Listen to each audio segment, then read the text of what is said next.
what is going on, webheads? Roundway here. And we're going to be talking about something that I've always felt for a while, and I think a lot of people can agree with me on this sentiment, is that in games, most of the time, I'd say around 95% of the time, in fact, that when it comes to games looking good, usually it's art style over graphics, which personally I believe in. I don't care usually whether a game is like 4K ultra realistic textures, the highest quality bloom and ray tracing. That does not matter to me at all when I'm trying to play a game.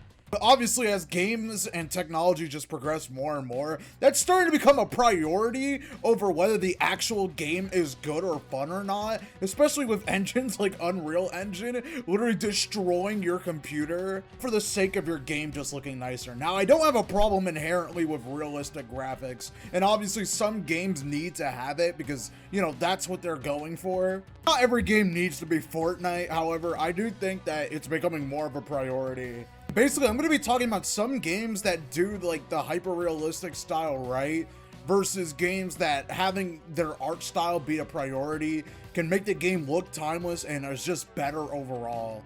Also, quite a few of my examples are fighting games, just because it's what I talk about the most, and so I've noticed it a lot in this genre for some reason, but I'm going to be talking about other games too. Starting off with a kind of notorious case with this would have to be with Marvel vs. Capcom 3 versus Marvel vs. Capcom Infinite. Ultimate Marvel vs. Capcom 3, I don't think it needs to be said. If you're just looking at the game right now, this game looks really amazing. Almost so good that it's hard to believe that this game came out in 2011 for the PS3 and 360. And while the game graphically is pretty up to snuff with what you would expect from the time, what really sets it apart is just the art style and cell shading on 3D models that makes everything stand out, giving the game an emphasis on a comic book art style, which it obviously should considering that it's Marvel and Capcom. Basically, a lot of Capcom's characters are already kind of like manga slash anime characters, so this art style and 3D cell shading really adds to it, and it doesn't look out of place and weird. This game looks good no matter what you're playing it on, whether it be a PC with max settings or on a PS3 with a TV that of the time. This game looks amazing regardless. Like, even looking at old footage of this game, it still looks really good to this day. Now we move over to a couple years later with Marvel vs. Capcom Infinite. Along with this game having, you know, several problems that aren't related to the visuals. The visuals did not help and was universally panned at launch. Look at how ugly this game is, dude. Like, everyone's faces are off, and for this game being in 2017, it sure does not look like it at all. It has this super, like, washed out gray, realistic look to it, which I guess they were trying to do to match with the MCU synergy at the time. It wasn't tell by the game being called Marvel vs. Capcom Infinite, having Infinity Stones, half the roster just being MCU focused characters instead of actually characters people wanted to come back. Clearly was going for this movie style, and superhero games vary. Usually they're either really comic booky or trying to be realistic, and it makes sense because comic books are drawn usually with like a semi-realistic art style to it. You know, as realistic as you can make a lot of comic books anyway.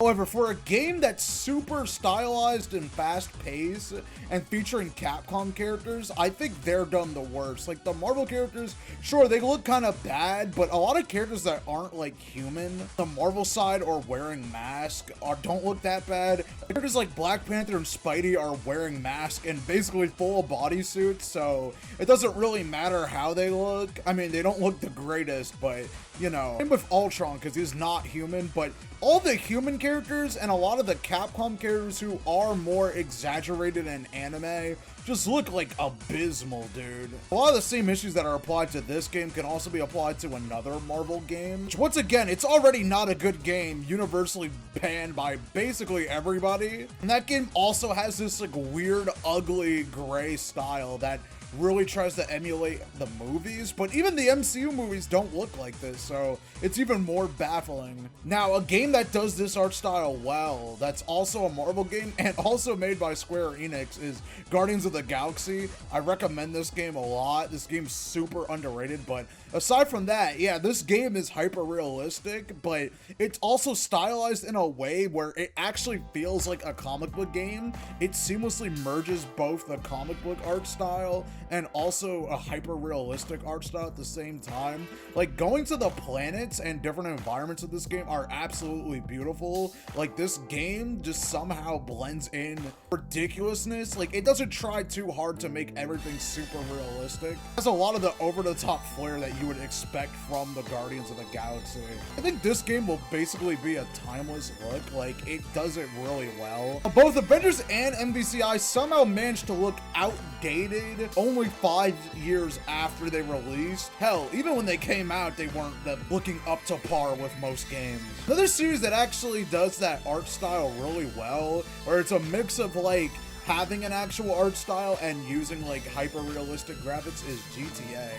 I wasn't really alive per se when a lot of GTA or Rockstar games rather biggest games were actually coming out, so they probably were realistic at the time, but GTA has always had this semi-cartoony, semi-realistic art style that always worked really well for the game. Like GTA 4, for instance, is the first GTA game that I'd say really used this style, and it holds up really well, and it doesn't look too realistic. You can tell the game's older, sure, but it uses an art style that really elevates the game and doesn't look all gross and disgusting like a lot of games from back then do. GTA 5 especially is an even better looking version of what they already do in GTA 4. Although I will say you can tell because GTA 5 was on multiple systems, unlike GTA 4, which was only for the PS3 and Xbox 360 and PC. Plus, GTA 5 still gets updated and has like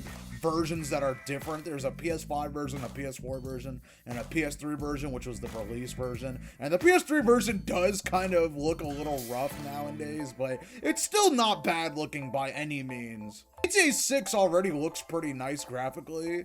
Although that one I think is a little too realistic, like that looks straight up like real life. However, for some reason, Rockstar really went in on the art style department in the GTA Definitive Collection, which is a remaster of the PS2 era games. And yeah, this is a bad example of an art style going way too far. Like, Rockstar's known, like I said, for their signature, like, caricature cartoon style where the characters are realistic looking but at the same time exaggerated with little details here and there to make them look not too realistic but not too cartoony. And this could clearly be seen in the loading screens of GTA games. A lot of promotional material for other Rockstar games such as Bully. However, this game, I don't know why everyone just looks like a weird cartoon character. Them adding unnecessary additions like weird bloom and lighting technology to this game. And again, game quality does not equate to graphics or art style, but again, this game was also kind of a rush job, and if I remember, made by the people who ported the original games to mobile.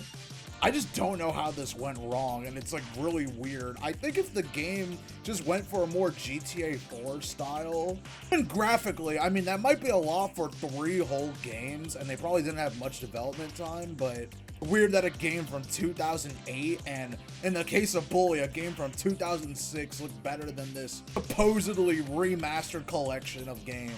And is a major example of how an art style can actually go back and ruin a game. Another example of an art style making a game look worse is Mortal Kombat X. Now, Mortal Kombat 9 is a really good looking game even nowadays. Again, it came out around the same time as Marvel vs. Capcom. And the game looked really good for the time. Obviously, it has a bit more realism, but doesn't put it as a major focus, and obviously looked better than every Mortal Kombat game preceding it by a landslide. But the game just really had its own sense of style and reimagined a lot of the characters and the best they've ever looked in the franchise. Now, Mortal Kombat's next game, MKX, released for exclusively PlayStation 4 and Xbox One and PC. Now, the game looks good, don't get me wrong. It looks nice even to this day. It only came out 10 years ago, which is kind of crazy saying in all honesty, but it still looks pretty good. However, there is one major issue that a lot of people have with the game, including me. The art style is just really ugly. They went for this more darker tone, which Mortal Kombat has always had this kind of darker tone, especially a lot of the 3D era games back on the PS2. However, this game, it's just like really gray, brown, and muddy. Every character is like super sweaty and like dirty. Like, it's just weird. And like I said, I know the game is like gruesome and bloody and gory. Gore and blood effects look good. It's just like the character design is just really weird. And I feel like some of these characters, their default looks are probably some of the worst that they've had in the entire series. And I think you can just see by looking at it, this game is ugly and has a really muted color scheme. But the graphics overall still look nice. Like, a lot of stages look good, but some stages are like way too dark. Specifically the Sky Temple with a lot of rain and stuff. It's just really visually not great looking. Going back to some other games that I think the jump to more realism kind of ruined it a little bit is Devil May Cry 5. Now, Devil May Cry 5, don't get me wrong, is a really great looking game, and Capcom recently with their RE engine has been making great looking games while being hyper realistic. Mainly Street Fighter 5 and the Resident Evil games. I think the Resident Evil games especially genuinely look better than the PS1 era games, which obviously, no duh, they look better graphically, but I think them being less stylized and more realistic adds to the horror. But Devil May Cry is a series that's so over the top and anime inspired, especially, you know, Dante being like the poster boy of cool, stylish anime characters. Devil May Cry losing its anime influenced art style really hurts, kind of. Like, I don't think Devil May Cry is necessarily the series that needed the whole RE engine treatment, and I know it's obviously part of Capcom's new initiative. Like, they're not gonna just get rid of the RE engine for certain games. Hey, Mega Man games don't use the RE engine and they still look good. Well, partially. But like I said, this doesn't mean the quality of the game is bad. Devil May Cry 5 is obviously a phenomenal game and one of the best in the series. It's just the art direction, it just feels weird and not as, I don't know how to describe it. It's just not as gothic or stylish as it was before. And I think this started really with Devil May Cry 4. Devil May Cry 4's color palette is kind of washed out and gray, but it still has clear anime influences in it. While I honestly think sometimes Devil May Cry 5, mainly the character designs, like, and up-close facial expressions look kind of ugly, considering that they're just using basically face models. And no offense to the face models, it just loses some of the magic. We're gonna wrap this video up, but there are a few other like quick examples I want to mention. Like, genuinely, I don't know what people were thinking. I know that at the time, people were more looking for realism in their games, but Wind Waker looks so much better than Twilight Princess. I'm not even a Zelda fan like that, but I think most people can agree. I think Twilight Princess is a really ugly looking game. Even when they made it HD, it just still looks bad, and I don't like it. Every character, again, is just kind of ugly and like gray. That's what the whole game looks like to me. I think Wind Waker looks infinitely better. Although Wind Waker HD does kind of ruin it a little bit with like too many bloom and lighting effects. MK11, while I don't like it at all gameplay wise, looks a million miles better than Mortal Kombat X. Visually and artistically, like, they really upped like the otherworldly feel of Mortal Kombat in a way that I can't really describe other than that. I mean, again, side by side, you can clearly tell which game looks nicer and which game has more of an emphasis on just making the game overall look more appealing. And obviously, this is just a super minor thing, but Persona 3 is one of my favorite games of all time, and the reload genuinely makes the game look infinitely better. There is one thing that I don't like. I think sometimes in the dark hour, there's too much green, and I know the sky literally turns green, but like, look at the comparison between, spoilers, the final boss, Nyx, who's literally the embodiment of death itself, and the area you fight them in. It's supposed to be super cloudy and ominous, and I really like it much better in the PS2 version because it's super gray and dark and blue. But for some reason in Reload, they just upped it and made it really, really green. And I don't know, I just feel like a lot of urgency is just lost from this. Mainly just because Nyx's color scheme is already black and white with a hint of gray here and there. It kind of fits more. And also, it's like dead pitch at night, and it gives a more apocalyptic feeling. Like, it feels like you're at the end of the game. But I think everything else it does better. I just wanted to mention that. But that's gonna be it for this video. Let me know what games you think are better. Games that go for a more stylistic approach, or games that are hyper realistic. And there's room for both, obviously. That's why I gave examples of games that do it well and games that don't. But let me know which one you prefer, and see ya.